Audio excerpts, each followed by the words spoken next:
और दिमाग खराब हो गया तुम्हारा? क्या बेवकूफी है ये? मैं बेवकूफी कर रही हूँ सरफ? तुम्हें तो हमेशा यही लगता है ना कि मैं बेवकूफी कर रही हूँ। आखिर हो क्या गया तुम्हें?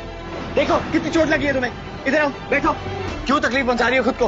हानिया फिर फंस जाती है यहाँ पर मुन्नी और शक्ति के जाल में। भाई हानिया को तो ये लग रहा था कि शक्ति को एक्सपोज कर देगी, यहाँ पर मुन्नी का सच भी पता लग गया था। किस तरीके से उसने भाई भेस बदल के ना शक्ति का।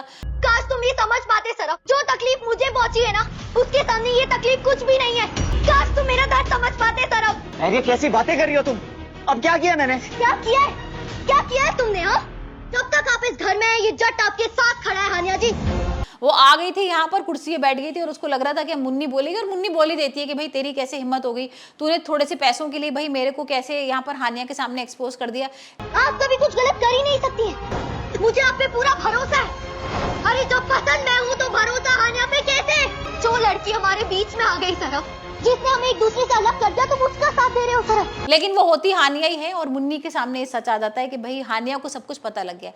अब हानिया को फंसाने की ये लोग कोशिश करते हैं, यहाँ पर एक ऐसा वीडियो बनाते हैं जिसमें शक्ति और हानिया एक साथ बात कर रहे हैं। तुम ये भूल गए कि मैं तुम्हारा इंतजार कर रही हूँ सरफ, और तुम प्रोमिस हानिया को कर रहे हो।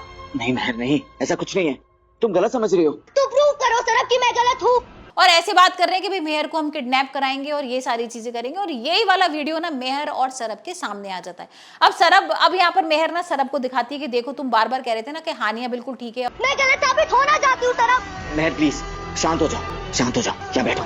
गलत हम हानिया जी को समझ रहे हैं। पिछले कुछ दिनों में हमारे साथ जो कुछ भी हुआ, क्या पता वो हानिया जी की गलती ना हो। और उसके खिलाफ क्या प्रूफ चाहिए? तो देखो मैं प्रूफ लेके आई हूँ, क्योंकि भाई हमने पिछले एपिसोड में देखा था कि यहाँ पर छत पर ना सरब जाता है और यहाँ पर मेहर होती है, लेकिन उसको लगता है कि हानिया है, और वो हानिया से अपनी दिल की बात बोल देता है और कहता है कि भाई मुझे बड़ा अच्छा लग रहा है कि मेरे पापा ने तुम्हारी वजह से शराब छोड़ दी, और यहाँ पर भाई अब कुछ भी होगा ना तो मैं तुम्हारा साथ दूंगा, यहाँ कितने भी लोग तुम्हारे खिलाफ हो जाएं, लेकिन मुझे लगता है कि भाई तुम जो भी बोल रही हो वो ठीक बोल रही हो और मुझे तुम्हारे पर पूरा विश्वास है। तो भाई अब यहाँ पर मेहर को तो गुस्सा भी आ गया था बहुत कि ऐसे कैसे हो सकता है कि तुम मेरे से प्यार करते हो, यहाँ पर उसकी चिंता कर रहे हो। तो यहाँ उसे प्रूफ करना ही था। तो ये भी हो सकता है कि मेहर की कोई नई चाल हो और मेहर के सामने भाई मुन्नी का भी सच आ गया और मुन्नी ने कुछ और तरीके से भाई ये बताया हो। ये नहीं बताया हो कि मेहर को उसने किडनैप कराया था, ये बताया हो कि हानिया को उसने किडनैप कराया है और पैसों के लिए शायद, और यहाँ पर पैसों के लिए हो सकता है कि मुन्नी और मेहर ने हाथ मिला लिया हो, तो ये भी पॉसिबल है। लेकिन भाई अभी तो हम देख रहे हैं किस तरीके से सरब और मेहर यहाँ पर दोबारा से खिलाफ हो गया हानिया के। हानिया आती भी है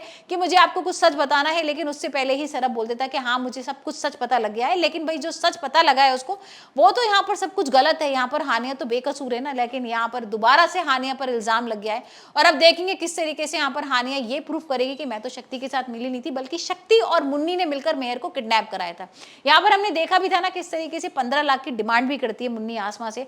तो ये सारी चीजें भी सामने आएंगी और हो सकता है यहाँ पर हानिया बेकसूर साबित हो जाए।